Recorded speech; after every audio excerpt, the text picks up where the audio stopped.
Bonjour tout le monde, alors aujourd'hui on va parler du projet Morpho. Pourquoi c'est un projet avec un potentiel énorme qui est coté aujourd'hui à une valeur de 1,8 milliard au jour où je vous parle et qui pour moi a un potentiel vraiment énorme d'atteindre une valorisation de 50-100 milliards d'ici quelques années. Et je vais donc vous expliquer pourquoi il est extrêmement intéressant, qu'est-ce qui prouve justement l'adoption de son network et pourquoi c'est intéressant dès aujourd'hui de s'y intéresser. Alors c'est un projet qui a fait beaucoup de bruit dernièrement, ces quelques jours, puisqu'il a fait la plus grosse levée de fonds depuis l'existence de la DeFi, donc 175 millions de dollars, avec les plus grands fonds de la place, à savoir Paradigm, A16Z, Rebit Capital, des fonds en finance, gestionnaires de fonds comme Apollo, mais aussi des entrepreneurs comme Xavier Niel avec NGJ Capital. Euh, En plus de cela, Morpho a signé récemment un accord avec un des plus gros gestionnaires de fonds dans le monde, quasiment 1 trillion d'actifs sous gestion, Apollo. Et ils sont entrés dans un partenariat pour potentiellement acquérir jusqu'à 9% de la supply de Morpho au cours des 48 prochains mois au marché. Donc ça peut créer une pression acheteuse énorme sur le projet, mais c'est aussi surtout un signe de validation hein, d'un gestionnaire d'actifs qui a plus d'1 trillion en gestion. Donc ça vous montre que les gros poissons commencent à s'intéresser à Morpho. Morpho, le potentiel est énorme, je le disais tout à l'heure. Pourquoi? Parce que c'est au-delà de la crypto. Il s'attaque au marché du crédit. Donc je vais expliquer rapidement hein, ce que c'est Morpho juste après. Euh, mais il s'attaque au marché du crédit qui aujourd'hui représente plus de 200 trillions de dollars et donc capter voilà, une partie de ces trillions en dépôt sur Morpho, ça générera des frais et des revenus considérables. Alors Morpho, qu'est-ce que c'est rapidement? C'est un protocole de prêt et d'emprunt en utilisant la blockchain pour avoir une désintermédiation. Donc, en tant qu'utilisateur final, je viens, j'apporte de la liquidité, USDC, Bitcoin, Ethereum, et derrière, avec ce collatéral, je peux emprunter de l'argent.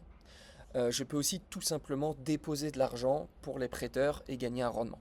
Donc, généralement, on a des meilleurs taux, plus de liquidité en leverageant la DeFi. Euh, le modèle Morpho, il est très puissant parce qu'il y a toujours deux architectures, modulaires et intégrées. Intégré, c'est-à-dire qu'on a tout en un. Typiquement AAV, c'est comme si c'était une banque. On vient déposer sa liquidité. C'est AAV qui a donc les smart contracts déployés, mais qui aussi gère le risque avec les taux de liquidation, etc. Et donc on fait confiance à AAV sur l'entièreté, hein, le business de lending, mais aussi le management du risque.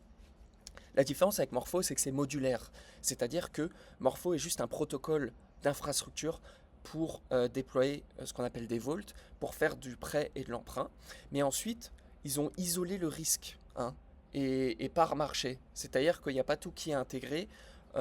Par devise de prêt, etc. On a un vault pour chaque marché et on a des gestionnaires, des asset managers qui gèrent le risque. Hein. Donc ils ont isolé le risque du business du lending et c'est quelque chose de très important parce que ça va leur permettre de scaler justement très rapidement.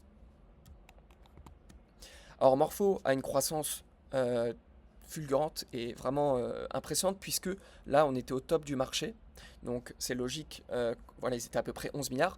C'est logique qu'ensuite on ait un down puisque les actifs ont fait moins 50, moins 60, moins 70%, hein, puisque la majorité des assets c'est forcément aussi du Bitcoin et l'Ethereum. Mais ce qui est impressionnant c'est qu'aujourd'hui, mi-juin, on est toujours sur les points les plus bas du marché sur les cryptoactifs et pourtant la TVL a recover son all-time high. Donc ça vous montre qu'en fait il y a eu une adoption très agressive même en plein crypto winter et qu'aujourd'hui si les prix revenaient à l'équivalent de septembre 2025, la TVL elle aurait fait x2, elle serait sûrement à 20 milliards. Donc ça vous montre que malgré qu'on soit dans un crypto winter, le projet Morpho est en pleine adoption de son network et ça c'est un signal très très fort. Ensuite, c'est ce que j'expliquais tout à l'heure entre le modulaire et l'intégré. Et c'est ce qui va permettre justement à Morpho de scaler dans les trillions en volume de lending parce que sinon ce serait un casse-tête monumental de gérer également le risque, hein. Donc c'est juste un provider d'un produit de prêt et d'emprunt finalement. Une petite parenthèse sur la team qui est vraiment pour moi une des meilleures teams de l'écosystème crypto. C'est une statistique qui vous le prouve. Seulement 2 personnes en 5 ans ont décidé de partir. Ça vous montre que vraiment les cofondateurs, on le voit, ils sont voués au projet, à cette mission. Ils ont fait vœu d'allégeance. C'est-à-dire que ils ont expliqué qu'en fait ils feraient aucun investissement en tant que business angel dans des projets à côté, pas d'activité de business angel parce qu'ils étaient entièrement focus sur leur projet et voilà, pas de bruit. Donc ça c'est quelque chose qu'on veut voir, on voit que les fondateurs c'est les gens qui vont rester, c'est leur bébé et que ils vont essayer de faire grossir Morpho le plus tôt possible et pas juste de faire un exit, de prendre 100 millions et puis d'aller faire la fête. C'est ce que j'expliquais aussi, c'est que en fait le business de Morpho c'est un business hyper puissant pour les fintech, pour les acteurs qui veulent demain avoir un business de lending à leurs utilisateurs. Donc eux, ils ont la distribution, par exemple, comme Revolut, Coinbase, etc. Ils ont des centaines de millions, des millions de customers. Et en fait, demain, ils veulent lancer un produit. Au lieu de faire tout ça en interne, ça prend du temps. Ils doivent demander des licences dans chaque pays dans lequel ils déploient le produit, des KYC. Ils doivent ensuite gérer le risque. Il y a des coûts de maintenance, des coûts de déploiement. Et en fait, en un jour, enfin en quelques semaines, ils peuvent tout simplement déployer en back-end le produit Morpho, le customiser à leur façon et scaler le produit from day one globalement, hein. Et ça leur coûte 0$ de maintenance, 0$ d'intégration. Donc c'est hyper puissant et c'est un modèle qui a marché très fortement, hein, puisque bah, euh, on va le voir après, des exemples, hein, bien sûr. Mais donc voilà, c'est vraiment l'opportunité. Je pense que vraiment, dès demain et aujourd'hui, il n'y a plus aucune fintech qui va utiliser Web 2 pour proposer des produits financiers. Ils vont tout de suite leverager en back-end le Web 3 parce que ça leur permet de faire tout ça hyper rapidement, sans casse-tête juridique, avec des coûts beaucoup plus faibles, beaucoup plus d'efficacité et des produits de meilleure qualité d'ailleurs, hein. Et donc, toutes les fintechs demain qui vont, qui vont proposer des produits de lending ou de earn, de gagner des rendements, elles vont leverager Morpho, hein. Parce qu'il y a aussi un Lindy effect, c'est-à-dire que plus un produit reste dans le temps, plus il a montré sa valeur, il n'a pas été hacké, etc., plus il a une puissance de monopole dans le marché, hein. Demain, moi si je suis une fintech ou une banque, je ne vais pas déployer un produit de lending ou de earn, de rendement, en utilisant une startup qui s'est lancée il y a 3 mois ou il y a 1 an. Non, je vais prendre la personne, enfin le produit qui est là depuis 5 ans, qui est battle tested, qui a fait je sais pas combien d'audits et qui a jamais été hacké, hein. Donc ça c'est hyper important. Donc là on a un exemple typiquement avec Morpho et Coinbase, l'intégration pour proposer des prêts en collatéral Bitcoin. On voit que voilà, hein, c'est ce qu'on appelle les défimulettes. C'est-à-dire que les utilisateurs utilisent la DeFi sans se rendre compte derrière que c'est la DeFi et qu'ils utilisent Morpho. Et c'est un projet qui scale et c'est juste une crypto, c'est-à-dire le Bitcoin, mais ensuite on peut le faire avec l'Ethereum, on peut le faire avec tous les autres projets. Et ça c'est juste Coinbase, donc 1 milliard déjà. Donc c'est pour montrer la puissance du business model. Et dernièrement ils ont annoncé vraiment toutes les semaines il y a une intégration, donc ça c'est hyper puissant. Ils ont annoncé récemment Bitso, qui est une fintech d'Amérique latine, une des plus grosses. Donc pareil, là, tous les utilisateurs finaux, ils n'ont pas forcément accès à des produits financiers. Donc Bitso, ils se sont dit quoi? Ils se sont dit, allez, on va leur proposer un produit de rendement, de lending, et au lieu de développer nous en in-house, on va tout simplement leverager Morpho, hein. Et voilà, là, des millions de Mexicains peuvent maintenant gagner du rendement sur leur stablecoin mexicaine, par exemple. On a le même exemple avec Deal, qui est une plateforme pour les freelances, des millions de freelancers dans le monde entier qui utilisent Deal et qui sont par exemple dans des pays où ils n'ont peut-être pas accès à des produits financiers. Pareil, Deal, ils se sont dit quoi? Et pourquoi on leur proposerait pas des produits de rendement, des produits de lending, hein? La même chose, au lieu de se casser la tête, de lancer une équipe in-house crypto, de lancer le produit, d'avoir des coûts, etc., de la maintenance, on ne sait pas trop faire ce business model, tout de suite on leverage Morpho, on les intègre en quelques semaines, on n'a pas de coût de maintenance, etc. On gère juste la customisation du business, du Vault, et on gère le risque avec d'autres active managers, et on apporte la distribution. C'est ça qui est super puissant avec Morpho, c'est qu'en fait, tous ces projets, Ils apportent la distribution. Morpho a même pas besoin de faire d'efforts. Ils se concentrent juste sur le protocole, avoir le meilleur protocole, battle tested, etc.